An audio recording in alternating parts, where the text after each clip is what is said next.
back in our old place. Did we? No, it's not even touched. I already knew that they did. Right, I'm not surprised with it. Shock lang. Oh guys, we are back in our... Actually, ito yung old house namin before, guys. So, if you guys knew, I mentioned to you na we evicted the tenant ba after a while. Hindi nagbabayad.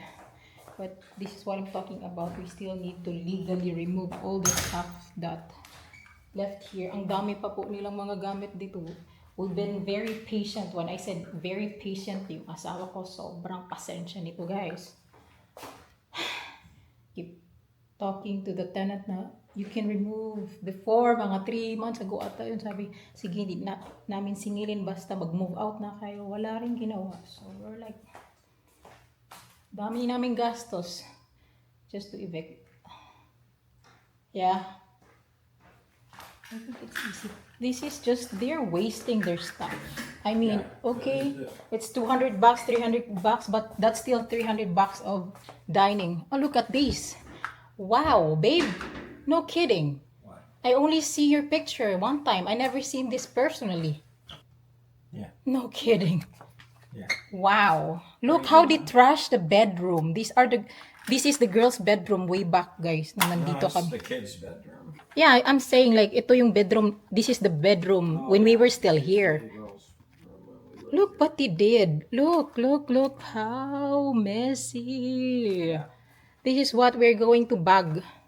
So we can put everything on the curve, guys. This is honestly unacceptable. It's very upsetting. Sinasabi ko na to. Ito naman yung... Ito yung sinasabi ko. We're gonna put this away and...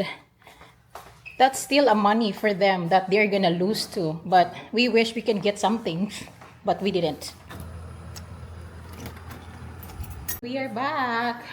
I was driving today, guys. Oh, diba? Super proud of myself. Nakaka-proud talaga pag pwede na mag-drive dito. One day, baka 1 month later, magde-decide na ako kukuha akong driver's license talaga para pwede na ako mag-drive na. Ako lang. Kasi feeling ko, kaya ko naman talaga, guys. Kaya ko naman talagang mag-drive. So far, kaming dalawa ng asawa ko, nagpunta kami kanina sa duplex, diba? Told you about kicking out this tenant that has been there for like 8 months. Grabe yung trauma na binigay sa amin, guys. Grabe talaga. Like, just very unbelievable. I thought sa Pilipinas lang yung mga mahilig na magstay na hindi magbabayad. Pero double trouble yung ginawa niya sa amin. So, after nag-check kami sa duplex kanina, we went ahead, hindi ko pala ito na-mention kasi yung bagong car namin, yung Hyundai sa Santa Fe namin, guys. Itong asawa ko, nagpunta kaming thrift store somewhere. Basta mabilisan ang parking, hindi talaga yan, mabilis ang parking, guys. So, nagasgasan yung bagong rim. Bagong-bago rim. So, we went to Wheels Fixing Company somewhere lang downtown. And they fixed it 2 days later. Napuntahan na namin kanina. Bagong-bago na tingnan yung rim ulit. So, that's really good. And then, we spent 200 something bucks for that just to fix it, guys. But now, it's looking good like the brand new rims. So, that's really good to know. Ano bang gagawin namin today? Nagpunta din kami constable kasi supposedly yung constable pala dapat ngayon nakaschedule. Sobrang busy ng asawa. Sobrang busy talaga namin, guys. When I said busy, every day meron kami ginagawa. Siya may lakad. Ganun, meron kami mga ginagawa every single day. Hindi na niya napansin na tumatawag na pala sa kanya yung constable. Yan yung tao na mag-help para ma-put away namin yung mga gamit sa curve. So, babe, there's coffee here, babe. Magluluto na rin ako kasi almost 4 na ng almost 4. 3:40 in the afternoon, guys. Luluto tayo. Hindi pa kami nakakain. Wala pa kaming kain.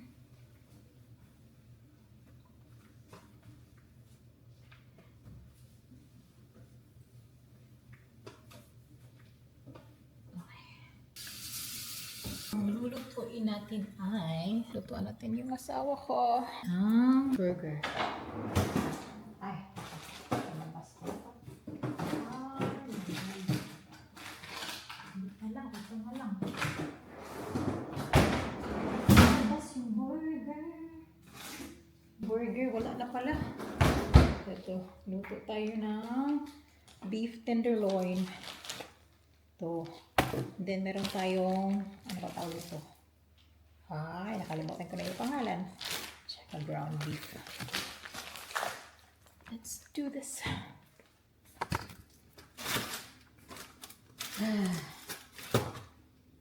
Let me in slowly.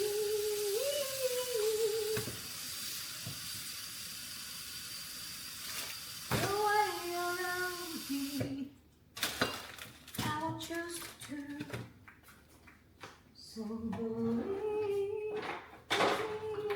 sleep on me.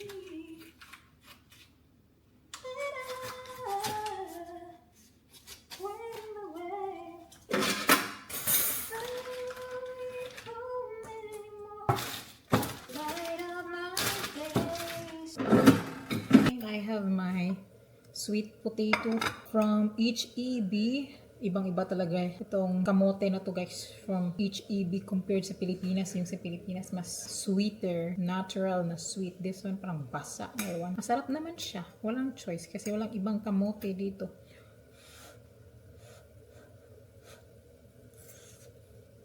Basa. I'm cooking ground beef as well. Para sa asawa ko naman to guys. And then magluluto tayo ng tenderloin.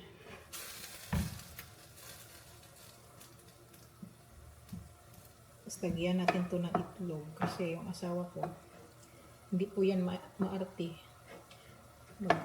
Ano ka lang tawag nito. Itlog lang yan guys. Cheese, beef, steak. Ay, good na yan siya. Tapos once a day lang yan kumakain kasi minsan nagsasnack lang. Ham or hito na bread.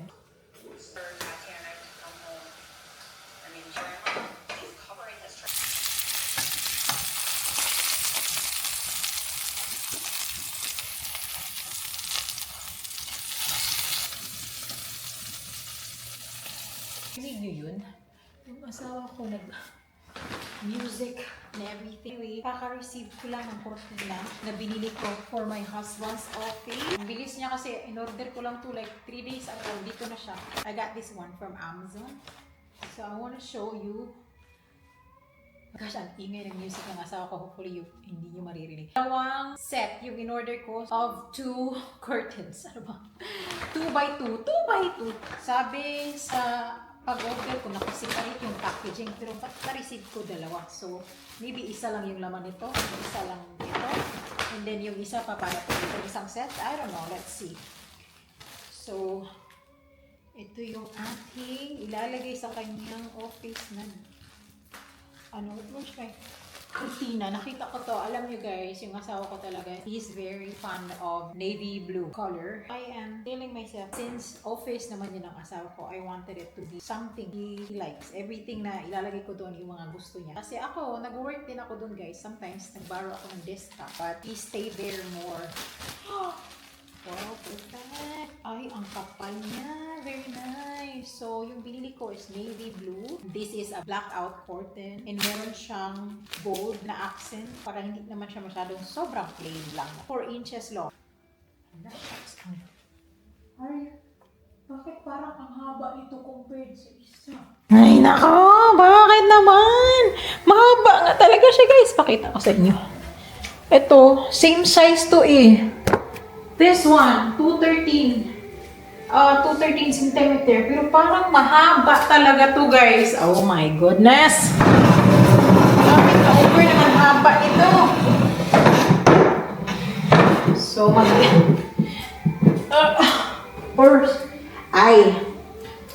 okay lang. Akala ko sobrang haba. Okay lang pala guys. Same lang pala. Ay, ang ganda niya. Look. Shucks, yung rod na lang yung kulang. So, antayin natin yung rod. Paparating pa lang. Hindi ko alam kung kailan. Maka next week pa yung guys. Yes, perfect to sa office ng asawa ko. Yay! I love it. Ay, maganda to guys. See? Parang gusto ko rin bumili for our living. Ooh, nice.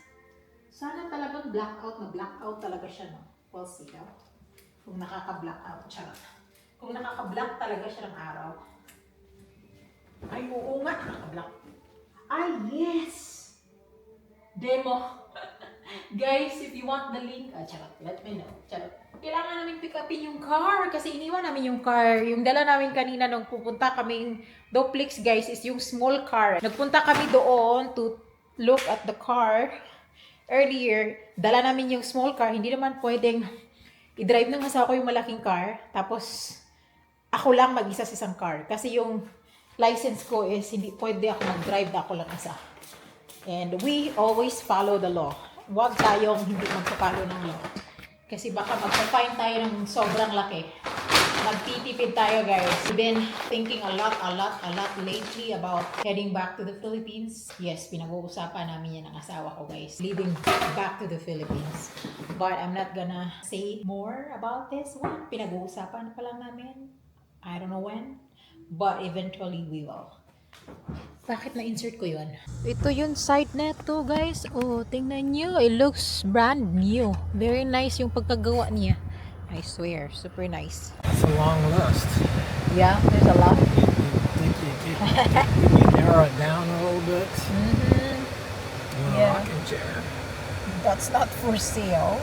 It's just a display. We just pick up our car. Clean it. It is almost 8 in the evening. Yeah, no, 7:30. 8 in the evening, guys. Ganito po dito sa Texas. It's like 4 in the afternoon. But actually, it's evening already. We are here in the storage, guys. We have to pick up something for his mom. We're gonna visit her kasi 3 days ago yung last visit namin. I'm willing to see her. Yeah. 3 days ago. Last time we see. So, sobrang busy namin. At last, nakuha namin yung aming car. Family car kasi ito, guys. Ito yung magandang car. Yung maliit namin na car para ano lang yun, pang drive ko. Pero pag kailangan namin pumunta somewhere, ito yung gusto kong sakyan.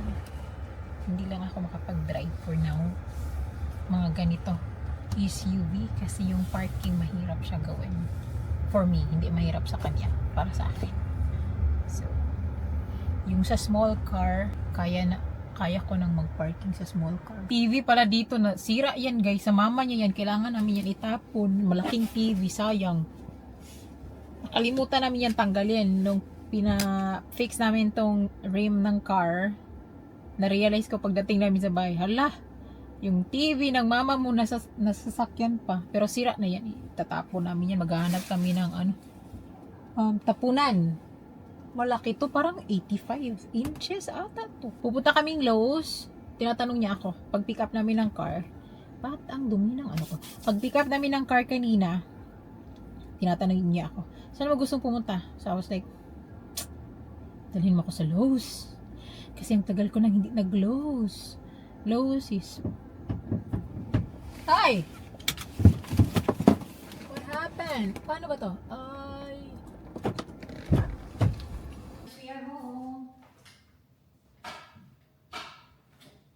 We are home, guys. Bahay na kami, 9:20 in the evening. Bumili kami chicken. Guys, there's chicken. Who wants chicken? So, dumaan kami sa KFC. Nagpunta kaming Lowe's kanina kasi bumili akong kurtina. Hindi na ako makapagantay ng kurtina binili ko. Ibabalik ko na lang yun, guys. At ito yung gagamitin natin kasi yung kurtina andito na. So, we're gonna install this tomorrow. I got these 72 inches to 144 inches na curtain rod. So, maganda to, guys. Extendable. I think this is very good enough na sa kanyang sa kanyang office. Ilalagay natin siya tomorrow. This one looks like this. Hindi ko kasi mapakita buo. Ganito lang siya, oh. Parang may pagka-square rod. I got the thick one kasi alam ko yung kurtina na binili ko, guys, mabigat siya. It has to be thick one para ma-assist ng maayos yung kurtina para hindi babagsak. And KFC chicken, sobrang init pa. Guys, please iuli na ang laptop and also the phone. Nicole, okay. Night chicken, Ari, you want? Na-miss namin Jollibee, pero walang Jollibee dito. Yan pala pa. Malayo. Hindi ka chicken? No. My gosh, this is so good.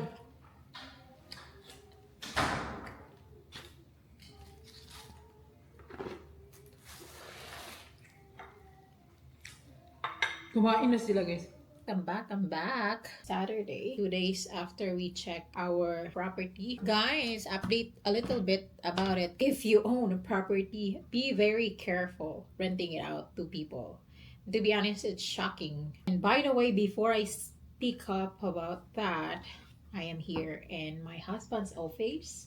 I am so very excited to show everything in here, but right now it's not fully finished when it comes to decorations, putting all the pictures in the wall. We're not done yet with that. As of the moment, ito lang muna yung papakita ko sa inyo, background a little bit. But yeah, I'm here at my husband's office and I am editing my next video that I will be posting in my YouTube channel, which is the driving video. Second time driving vlog. Driving to Walmart with the whole family because the first video that the first drive that I did was with my husband. Apparently, I was not able to film that time because sino magfi-film? Yung asawa ko, ayaw mag-film. Ayaw niya mag-film. He wanted to make sure that he assists properly sa driving ko. But anyway, yun na nga, update. Next week, we are heading back to the property, so we have to clean up everything. We have to bag.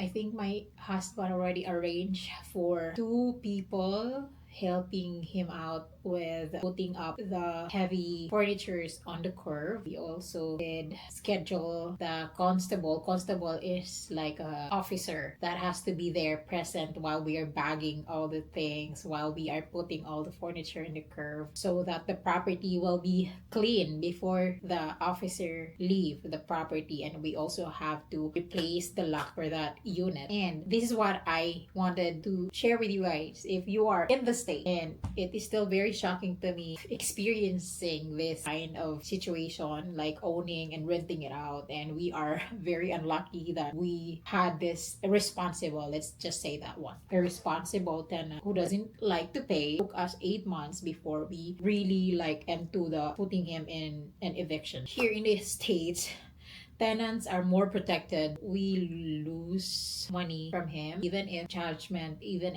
the judge already granted us the back rent pay, we still lose something. First, electric bill, we paid for it. He did not. Second, and the most upsetting part, that gusto ko talagang magalit. Guys, dinala niya pati yung, I don't know hindi ko sinabing dinala, but wala na doon lahat ng mga tools ng asawa ko na naiwan. We have this cutter, floor cutter, kahit hindi siya sobrang expensive, still valuable. Nainis ako kasi kung sabi ko, magagamit ko sana yun kung meron ako mga project DIY na gagamitin, it's all gone. Yung nail gun, gone. Ano pa, 2 cutter yung iniwan namin doon. Wala, as in wala na talaga siyang iniwan sa amin, guys. Lahat ng tools wala. Funny kasi yung microwave, microwave na wala. Yun naman, yung asawa ko, I really don't want him to stress out. He should be like, in a place of just retired, relax. That's why I keep telling him, you know what, this is not going to be worth it if it is just giving you some kind of frustration every time. At the same time, siya pa yung maglilinis, magbumow ng yard doon. And guys, hindi na talaga. Plano na namin siyang ibenta para wala na kaming dapat puntahan natin doon, i-check natin doon. Yung mga ganun, gusto na namin relax ng buhay. Dito ako nag-i-edit pala sa office ng asawa ko. Sinabi ko ulit. So, andito guys, here.